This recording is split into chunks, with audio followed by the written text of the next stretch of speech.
మంచి సీరియల్స్ లైఫ్‌లో చేశాము అంటే ఏవి చెప్పుకుంటారు మీరు? అదే చేశాను. ఏది మొగల్ రేకులా? ఓకే. దాంట్లో ఉండడం బ్లెస్డ్ అండి నిజంగా. ఓకే. అలాంటి అంటే ఒక ట్రెండ్ సెట్టర్, అదొక మైల్ రాయి కదా! కదా! అవును. అలాంటి సీరియల్ అన్ని క్లోజెసే ఉంటాయి ఇక్కడికి. హ్మ్. అంతే మనం ఇచ్చే చిన్న ఎక్స్‌ప్రెషన్ కూడా అక్కడే కూడా నేను క్యాచ్ ట్రైన్ కూడా అవుతుంది. అయ్యాను. అంటే నాకు తెలిసేదనమాట. చూసుకునేవాళ్ళం కదా ఎపిసోడ్. హ్మ్. అరే! ఇక్కడ ఇది ఇవ్వకూడదు, ఇది ఇవ్వాలని నెక్స్ట్ డే చేసి కాంపిటీషను.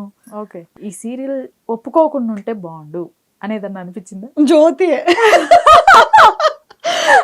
ఈ ఇన్సిడెంట్ వల్ల? ఈ ఇన్సిడెంట్ అని కాదు.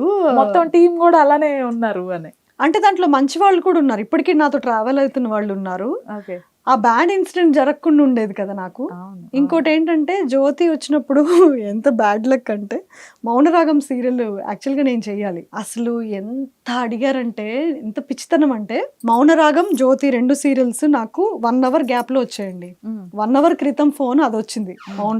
జ్యోతి. హ్మ్. 1 అవర్ తర్వాత మౌనరాగం వచ్చింది. ఎంత నేను అలా ఉంటాను మరి. ఇండస్ట్రీ వాళ్ళకి తెలుసో లేదో తెలీదు గానీ లాయల్టీ. వాళ్ళు చూసినా చూడకపోయినా, నాకు గుర్తింపు వచ్చినా ఉండకపోయినా నేను లాయల్టీతోనే ఉంటాను. హ్మ్. నాకు అలా చేస్తేనే అన్నం తినబుద్దవుతుంది. హ్మ్. ఆ ఫోన్ వచ్చింది. నేను వాళ్ళకి ఓకే చెప్పేసాను. ఇప్పుడు ఈ కొత్తది ఒప్పుకుంటే ప్రాబ్లమ్ అయిపోతుంది.